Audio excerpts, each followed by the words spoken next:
holidays. What are the chances of that? So, now, let's talk a little bit about economy.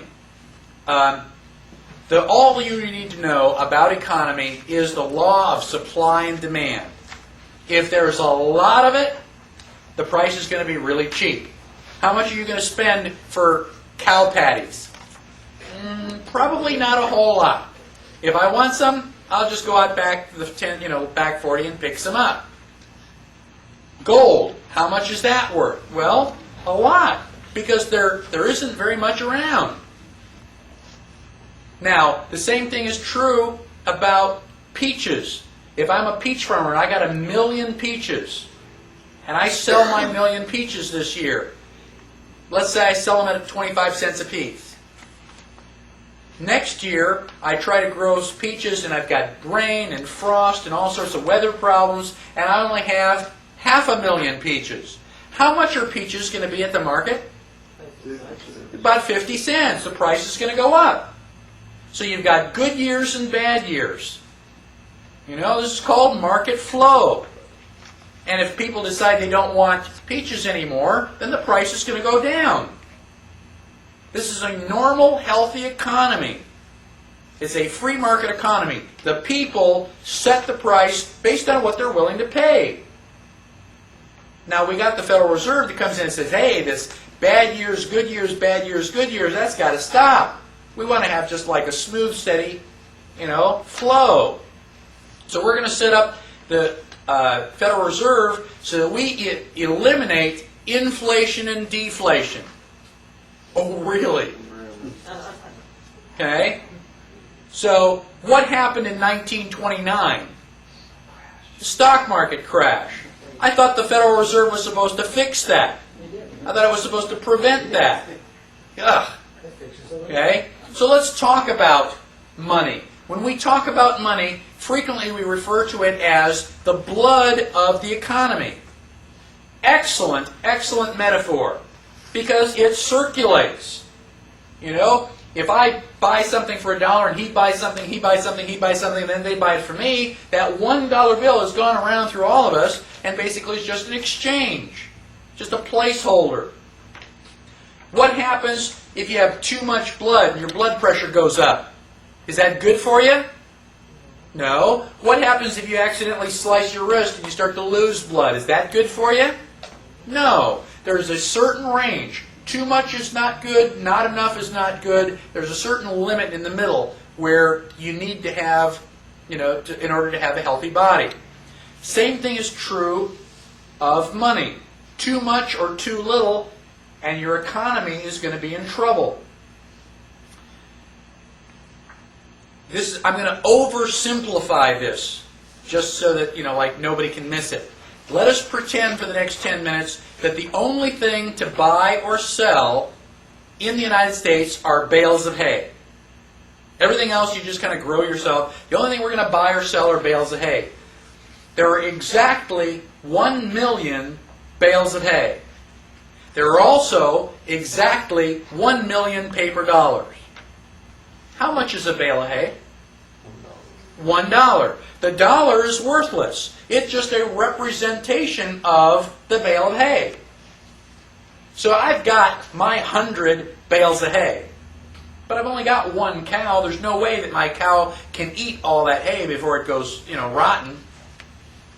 And plus, I got a little tiny apartment. I don't have a place to store 100 bales of hay. Where would I sleep? So what I'm going to do is I'm going to sell my 100 bales of hay, and I'm going to end up with $100. Isn't that great? So now, $100, I can put that in my pocket. I can carry it. Or I can go home, open up the safe, put the money in the safe, take out my trusty rifle, lock the safe, turn on the security alarm, and sit on the couch all night. And I'm wide awake because I've been drinking coffee. I am just one wired so-and-so. And I'm going to protect my $100. Now, overnight, the Federal Reserve decides to print and distribute another 1 million paper dollars. So I wake up, the sun comes up, it's breakfast. Now there are 2 million paper dollars and still 1 million bales of hay. How much is a bale of hay? Bale of hay is worth $2. Bale of hay is worth $2. I go into the safe and I bring out my $100. How many bales of hay can I buy? 50. So without triggering the alarm, without walking past me and my rifle, without even opening up my safe, the government has stolen 50% of my buying power. That is why inflation is evil. Because they're stealing from you and you don't even know it. How did we get into trouble in the first place? Why did we write the Constitution? Because each of the colonies was printing money. They were suffering from inflation. After World War I, Germany had a 5,000% inflation rate. Whatever cost you $1 in January cost you $50 in December. When I was a boy, my mother told me that you would walk around with a shopping bag full of money. Why? Because you're rich? No, because the money is worthless. It cost you $1 million to go and buy the groceries. And you say, oh yeah, but that was back, World War I. That's before my time. Ever go to Mexico? You go down and buy a hamburger and fries in Mexico, it's going to cost you 77,000 pesos. Oh my gosh, and you get your calculator out and you go, oh, that's $8. Why are pesos worthless? Because Mexico has been inflating their money. If you walk around, you see a peso on the ground, you don't even pick it up. It's not worth the time to bend over. Oh, but wait a minute, there's a washer on the ground. I'll pick that up because I may be able to use that. So it can't happen here. Ever since 1913, the Federal Reserve has been printing money, printing money, printing money. Where did it go? How come we're not knee-deep in dollar bills? Federal Reserve, the IRS has been... Because they're putting it in on one end and taking it out every April 15th. What does it cost them to put it in? Nothing.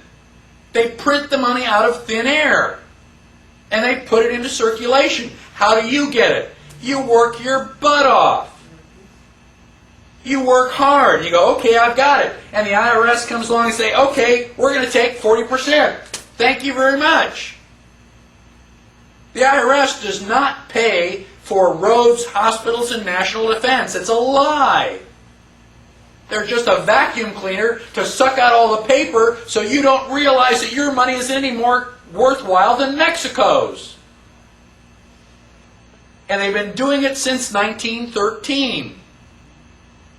If I have a bucket and I pick a hose and I start pouring water into the bucket, what's going to happen about 1 or 2 minutes from now? Overflow. It's going to overflow. Well, if I punch a hole in the side of the bucket and I'm standing here pumping water in and talking and just holding the hose and filling up the bucket, how long is it going to be before you go, wait a minute, how much are you going to fill up that bucket? How are you doing that? Doesn't it occur to anybody that that bucket should overflow sooner or later? How much money does the Federal Reserve have to pump in? How much money does the IRS have to take out before you go, wait a minute, something's wrong? We have to regain control of our economy. If we don't regain control of our economy, we are sunk. End of story. I'm going to take a 10-minute break, and then we'll come back and talk about deflation.